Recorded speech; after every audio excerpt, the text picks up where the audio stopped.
Hello दोस्तों, स्वागत है आपका हमारे YouTube channel mission lecturer UK 2025 पर। तो दोस्तों, आज की क्लास हमारी प्रैक्टिस सेट पर आधारित है और साथ ही इसमें जो है क्लास हमारे 116 है दोस्तों।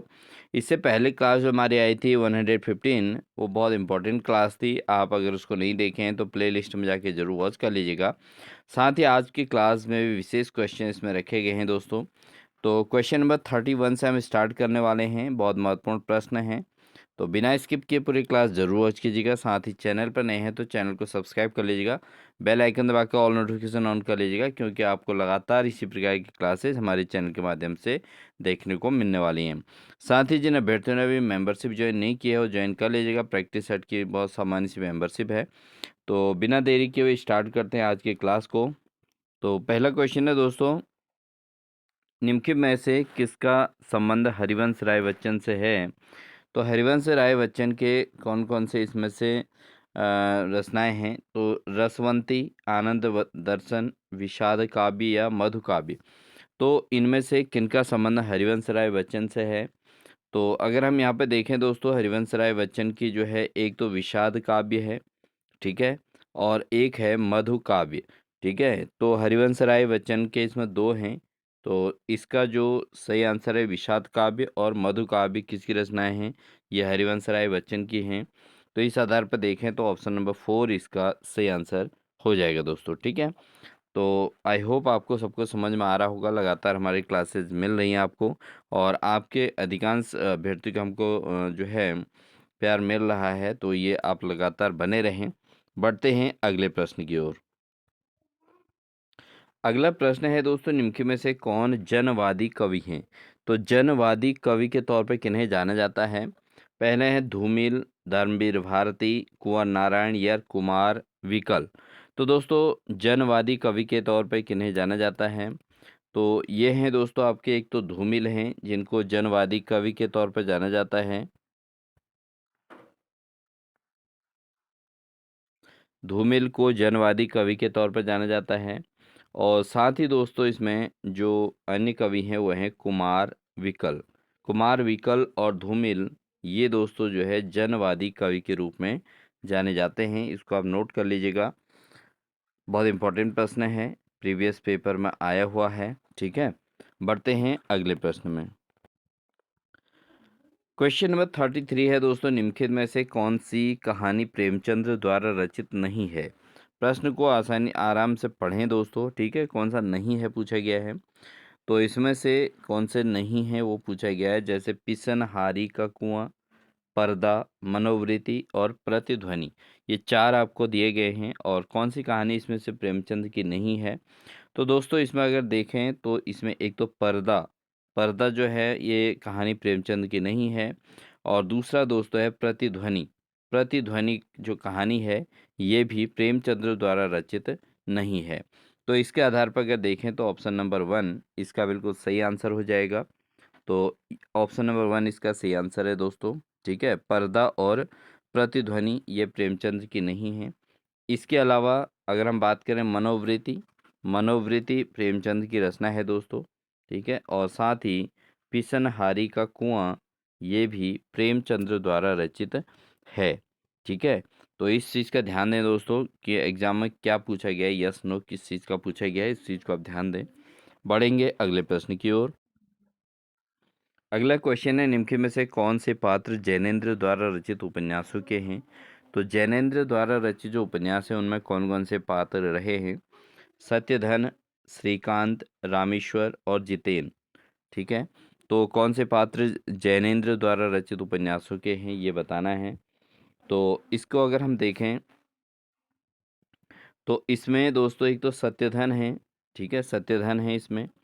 और साथ ही दोस्तों श्रीकांत, ये भी जैनेन्द्र के उपन्यास के पात्र रहे हैं।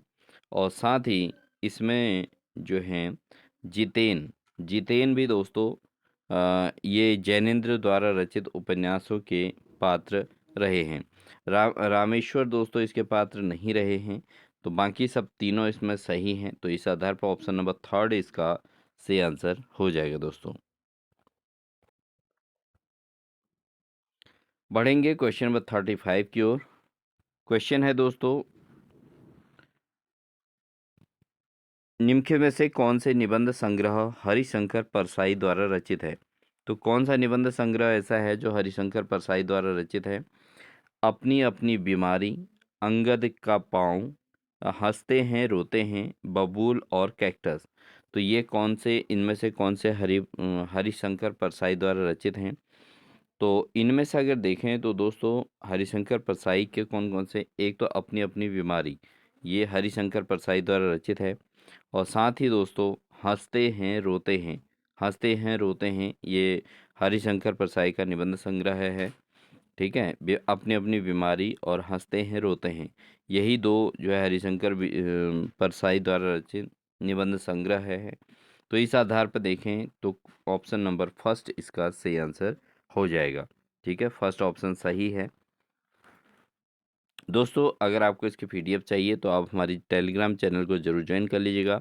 टेलीग्राम चैनल का लिंक आपको डिस्क्रिप्शन बॉक्स में देखने को मिल जाएगा। साथ ही आप हमारी मेंबरशिप ज्वाइन कर लीजिए, जिससे आपको पीडीएफ लगातार देखने को मिलती रहेंगी। ठीक है, तो ज्वाइन सेक्शन में जाके आप मेंबरशिप, बहुत आसान से मेंबरशिप है, उसको ज़रूर ज्वाइन कर सकते हैं। और साथ ही आप टेलीग्राम चैनल भी ज्वाइन कर लीजिएगा, तो आपको सारी सुविधाएं आपको देखने को मिलती रहेंगी। तो इसलिए जो है चैनल पर बने रहें। अगला प्रश्न है, निम्न में से कौन सी पुस्तकें आचार्य दंडी द्वारा लिखित हैं? तो कौन सी पुस्तकें ऐसी हैं जिनको आचार्य दंडी द्वारा लिखित हैं? ऑप्शन है काव्यालंकार सूत्रवृत्ति और व्यक्ति विवेक, अवंती सुंदरी कथा और काव्य दर्शन। तो कौन सी पुस्तकें आचार्य दंडी द्वारा लिखित हैं? तो इनमें से अगर हम देखें, आचार्य दंडी ने जो पुस्तकें लिखी हैं दोस्तों, वो लिखी हैं, एक तो लिखा है अवंती सुंदरी कथा। ठीक है, दंडी द्वारा लिखित है ये भी, अवंती सुंदरी कथा। और दूसरा है दोस्तों काव्य दर्श। काव्य दर्श भी आचार्य दंडी द्वारा लिखित है। तो इस आधार पर देखें तो अवंती सुंदरी और काव्य दर्श ये दोनों आचार्य दंडी द्वारा लिखित हैं। तो ऑप्शन नंबर थर्ड इसका सही आंसर हो जाएगा दोस्तों। ठीक है, इनको आप नोट करते रहिएगा, इंपॉर्टेंट क्वेश्चंस हैं। अगला क्वेश्चन है, निम्न में से कौन सी आत्मकथाएं हैं? अब इनमें से कौन सी आत्मकथाएं हैं ये पूछा गया है। जैसे अन्या से अनन्या और वट वृक्ष की छाया में, गालिब छूटी शराब और अपनी खबर। तो इनमें से कौन से जो है आत्मकथाएं हैं ये पूछा गया है। तो इनमें से अगर हम आत्मकथा की बात करें दोस्तों, एक तो अन्या से अनन्या ये आत्मकथा है, और साथ ही गालिब छूटी शराब ये भी आत्मकथा के तौर पे है, और साथ ही अपनी खबर, अपनी खबर भी क्या है, एक आत्मकथा है। तो ये तीन के तीन दोस्तों आत्मकथा हैं। ठीक है, तो इनको जो है आप नोट कर लीजिएगा, इम्पोर्टेंट प्रश्न है, आप इसको नोट कर लें। आत्मकथाएं कौन कौन सी हैं और कौन कौन सी अन्य प्रकार की रचनाएं हैं, काव्य रचनाएं हैं, कौन से ग्रंथ हैं, ये सारी चीज़ें आपको पता होनी चाहिए। तो यहाँ पर अन्य से अनन्या, गालिब छूटी शराब और अपनी खबर, ये तीनों के तीनों आत्मकथाओं के तौर पे जाने जाते हैं हिंदी काव्य के अंतर्गत। अगला प्रश्न है दोस्तों, निम्न में से कौन से नाटक काव्यात्मक शैली में लिखे गए हैं? तो कौन से नाटक ऐसे हैं जो काव्यात्मक शैली में लिखे गए हैं? तो काव्यात्मक शैली में लिखे गए नाटक कौन से हैं? ऑप्शन है अंधा युग, सूखा सरोवर, माधवी और एक कंठ विष पाई, एक कंठ विष पाई।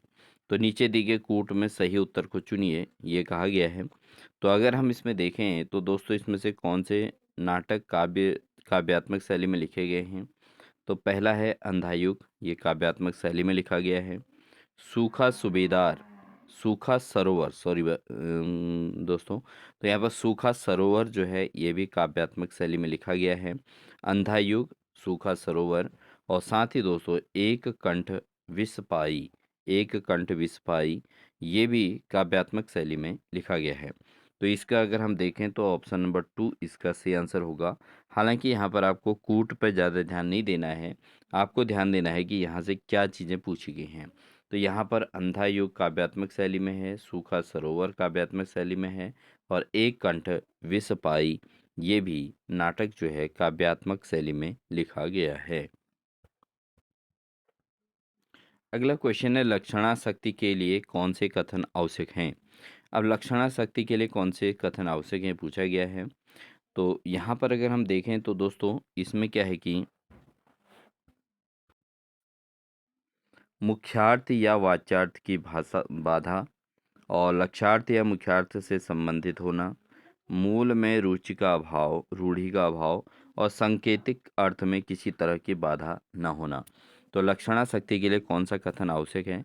तो लक्षणा और लक्षणा जो शक्ति है, लक्षणाशक्ति के अंतर्गत क्या होना आवश्यक है। एक तो मुख्यार्थ और वाच्यार्थ की बाधा आवश्यक है, ठीक है। और दूसरा लक्ष्यार्थ और मुख्यार्थ से संबंधित होना भी जरूरी है। तो इसके आधार पर इसका ऑप्शन नंबर 4 सही आंसर बनेगा दोस्तों, ठीक है। तो ऑप्शन नंबर 4 इसका सही आंसर है। लक्षणाशक्ति के लिए आवश्यक क्या क्या है। एक तो मुख्यार्थ और वाच्यार्थ की बाधा, और दूसरा इस बाधा को पार करना है इसमें, और दूसरा लक्ष्यार्थ और मुख्यार्थ से संबंधित होना जरूरी है लक्षणाशक्ति को। क्वेश्चन नंबर 40 है दोस्तों, निम्न में से किन लेखकों का संबंध मुख्यतः बिंब से संबंधित ग्रंथों के लेखन से है। तो बिंब से संबंधित ग्रंथ लेखन किनके द्वारा किया गया है। ऑप्शन है दोस्तों आपके पास टी.एस. इलियट या फ्रैंक करमोड या सी.डी. लेविस या क्लिंथ ब्रुक्स, ठीक है। तो इनमें से कौन सा सही है ये बताना है। तो इसमें अगर हम बात करें दोस्तों, जो बिंब से संबंधित ग्रंथ के लेखन किन्होंने किया है, कौन से लेखक हैं, वो हैं दोस्तों आपके, एक तो फ्रैंक कारमोड हैं, ठीक है। फ्रैंक कारमोड ये जो है बिंब से संबंधित ग्रंथों के लेखन कार्य इन्होंने किया है। और दूसरे जो हैं वो हैं सी.डी. लेविस। सी.डी. लेविस इन्होंने भी जो है बिंब से संबंधित ग्रंथों का लेखन किया है, ठीक है। तो ऑप्शन नंबर फर्स्ट इसका सही आंसर हो जाएगा। अगला प्रश्न है दोस्तों, रचना काल की दृष्टि से निम्नलिखित काव्य कृतियों का सही अनुक्रम कौन सा है। तो रचना काल की दृष्टि से अगर हम देखें तो काव्य कृतियों का सही अनुक्रम कौन सा है। अब यहाँ पर देखें तो यहाँ पर दिया है माधवानल का काम कलन कंदला और हित तरंगिणी, प्रेम वाटिका, वृंद सतसई, ये चार ऑप्शन दिए गए हैं। तो इनमें से जो सही अनुक्रम है वो हमको बताना है। हालांकि ये सही क्रम में नहीं है, और लेकिन चारों ऑप्शन में इन्हीं के नाम दिए गए हैं, यही काव्य कृतियाँ दी गई हैं। तो इसका जो सही आंसर है दोस्तों वह है आपका सबसे पहले हित तरंगिणी, उसके बाद माधवानल काम कंदला, उसके बाद है बृंद सतसई, उसके बाद है प्रेम वाटिका। तो ये जो हैं काव्य कृतियाँ हैं, इनका सही अनुक्रम है। तो ऑप्शन नंबर थर्ड इसका सही आंसर हो जाएगा। बढ़ते हैं दोस्तों क्वेश्चन नंबर 42 पर। इसमें है, रचना काल की दृष्टि से निम्नलिखित कृतियों का सही अनुक्रम कौन सा है। रचना काल के दृष्टिकोण से देखें तो कौन सा अनुक्रम सही है। ऑप्शन है साहित्य लहरी, बीजक, रसिक, प्रिया, रामचरितमानस। तो ये रचना काल की दृष्टि से कौन सा सही अनुक्रम है। तो इसमें अगर समझें तो इसमें दोस्तों सबसे पहला आता है बीजक, ठीक है। उसके बाद आता है साहित्य लहरी, फिर है रामचरितमानस, और फिर है रसिक प्रिया। तो ये इसके सही अनुक्रम हैं। बीजक, साहित्य लहरी, रामचरितमानस, रसिक प्रिया, ये इसका सही अनुक्रम है। तो इस आधार पर क्वेश्चन ऑप्शन नंबर थर्ड सही हो जाएगा, और क्वेश्चन बहुत इंपॉर्टेंट रहेगा दोस्तों। अगला प्रश्न है दोस्तों, आचार्य रामचंद्र शुक्ल के साहित्य इतिहास में सगुण धारा के अंतर्गत कृष्ण भक्ति शाखा के कवियों का क्या क्रम दिया गया है। तो आचार्य रामचंद्र शुक्ल की जो साहित्य इतिहास है उसमें सगुण धारा के अंतर्गत कृष्ण भक्ति शाखा के कवियों का सही अनुक्रम क्या है। ये बहुत आसान प्रश्न है वैसे दोस्तों, लेकिन एग्जाम में काफ़ी परेशान करते हैं ऐसे प्रश्न। तो यहाँ पर आप देखें, क्योंकि आप लगातार जो है सगुण धारा के कृष्ण भक्ति शाखा के कवियों का क्रम पढ़ते आए हैं। तो इस आधार पर आप देखें तो यहाँ पर आपको जो क्रम दिया गया है वो दिया गया है सूरदास, परमानंद दास, नंददास और कृष्णदास, ठीक है। तो इसका जो सही क्रम रहेगा, ठीक है, वो क्रम कौन सा है। वो है दोस्तों सबसे पहले सूरदास, फिर नंददास हैं, फिर कौन है, फिर कृष्णदास हैं, फिर परमानंद दास हैं। इसको आप जरूर नोट कर लें, इम्पोर्टेंट की श्रेणी में रखिएगा। ये क्रम आपसे पूछा ही जा सकता है, बहुत इंपॉर्टेंट प्रश्न बनेगा। ठीक है, सूरदास, नंददास, कृष्णदास, परमानंद दास, तो ये जो है इनका सही अनुक्रम है। दोस्तों अगर आपको इसकी पीडीएफ चाहिए तो आप ज़रूर टेलीग्राम चैनल नोट कर लें। हमारे टेलीग्राम चैनल का लिंक आपको डिस्क्रिप्शन में दिया है, उसको आप ज़रूर ज्वाइन कर लें। और साथ ही आप हमारी मेंबरशिप ज्वाइन करेंगे, जो अभ्यर्थी मेंबरशिप ज्वाइन कर लेते हैं उन्हें लगातार पीडीएफ क्लासेस भी देखने को मिलती रहेंगी। अगला प्रश्न है दोस्तों, आधुनिक हिंदी साहित्य के संदर्भ में निम्नलिखित का सही अनुक्रम कौन सा है? तो हिंदी साहित्य के अंतर्गत जो सही अनुक्रम है दोस्तों वो कौन सा है? ऑप्शन है इसका भदेसपन, रहस्यात्मकता, इतिवृत्तात्मकता और उत्तर आधुनिकता। तो दोस्तों अगर हम इसमें बात करें, जो सही अनुक्रम है वह है इतिवृत्तात्मकता, रहस्यात्मकता, भदेसपन और उत्तर आधुनिकता। तो ये इसका सही आंसर हो जाएगा दोस्तों। तो ऑप्शन नंबर थर्ड इसका बिल्कुल सही आंसर है। ठीक है, तो ये जो है हिंदी साहित्य के अंतर्गत सही अनुक्रम है, इतिवृत्तात्मकता, रहस्यात्मकता, भदेसपन और उत्तर आधुनिकता। अगला क्वेश्चन है, प्रकाशन काल की दृष्टि से सुमित्रानंद पंत ने के निम्नलिखित काव्य संग्रहों का सही अनुक्रम क्या है? तो अगर प्रकाशन काल की दृष्टि से देखें, सुमित्रानंद पंत के काव्य संग्रहों का सही अनुक्रम कौन सा है? ऑप्शन दिया है लोकायतन, उत्तरा, सत्यकाम और अतिमा। तो दोस्तों इसमें जो सही अनुक्रम के दृष्टिकोण से देखें तो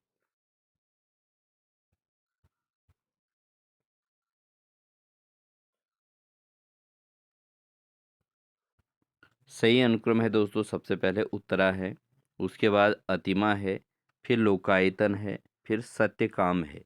ठीक है, तो ये इसका जो है सही अनुक्रम है, इसको आप नोट कर लीजिएगा। अगला प्रश्न है, प्रकाशन वर्ष की दृष्टि से निम्नलिखित कविता संग्रहों का सही अनुक्रम कौन सा है? तो प्रकाशन वर्ष की दृष्टि से जो कविता संग्रहों का सही अनुक्रम है दोस्तों क्या है? तो इसमें अगर आप देखें तो आंगन के पार द्वार, ये सबसे पहला है, फिर चाँद का मुँह टेढ़ा, फिर आत्महत्या के विरुद्ध और फिर है चुका भी हूँ नहीं मैं। ठीक है दोस्तों, ये कविता संग्रहों का सही अनुक्रम है, इनको आप नोट कर लीजिएगा। आंगन के पार द्वार, उसके बाद है चाँद का मुँह टेढ़ा, फिर है आत्महत्या के विरुद्ध, फिर है चुका भी हूँ नहीं मैं। ठीक है दोस्तों, नेक्स्ट क्वेश्चन बहुत इंपॉर्टेंट प्रश्न है दोस्तों, प्रकाशन वर्ष के अनुसार निम्नलिखित कविताओं का सही अनुक्रम कौन सा है?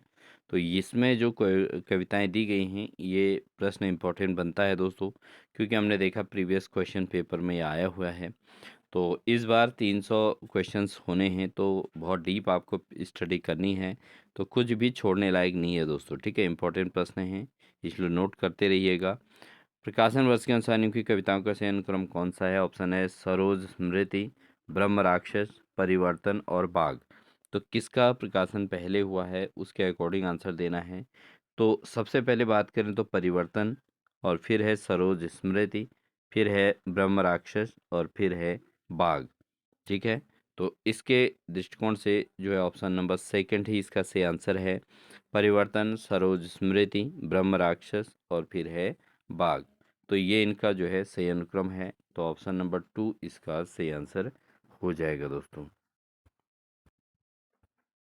बढ़ते हैं अगले प्रश्न की ओर। अगला प्रश्न है, प्रकाशन वर्ष के अनुसार निम्नलिखित उपन्यासों का सही अनुक्रम क्या है? तो प्रकाशन वर्ष के अनुसार अगर सही उपन्यासों का सही अनुक्रम देखें तो इसका ऑप्शन है सामयी सरगम, या मैया दास की माणी, लाल टीन की छत और आधा गांव। तो प्रकाशन वर्ष के अनुसार उपन्यासों का सही अनुक्रम इसमें लगाना है।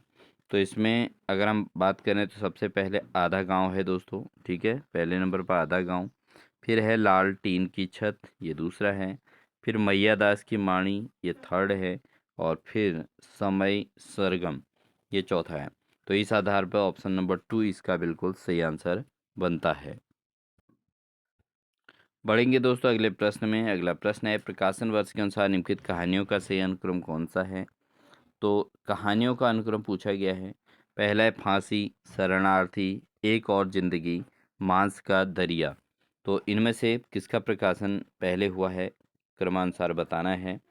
तो यहाँ पर अगर देखें तो दोस्तों सबसे पहले फांसी, फिर हुआ है शरणार्थी, फिर है एक और जिंदगी, फिर है मांस का दरिया। तो यही इसका सही अनुक्रम है दोस्तों। तो पहला ऑप्शन ही इसका सही आंसर है। तो ऑप्शन नंबर 1 इसका सटीक आंसर हो जाएगा। बढ़ते हैं दोस्तों आज की क्लास के अंतिम क्वेश्चन की ओर, और अंतिम क्वेश्चन हमारा है, प्रकाशन वर्ष के अनुसार निम्नलिखित कृतियों का सही अनुक्रम कौन सा है। तो यहाँ पर दिया गया है सभ्यता, वाद विवाद संवाद, और पश्यंती, और तमाल के झरोखे से। ठीक है, तो ये 4 ऑप्शन हैं। आप अपने आंसर ज़रूर चेक करते रहिएगा कि आप कितना स्कोर कर पा रहे हैं और कितना सही कर पा रहे हैं। तो दोस्तों यहाँ पर जो सही अनुक्रम है वह है पश्यंती सबसे पहले है, उसके बाद दूसरे नंबर पर है तमाल के झरोखे से।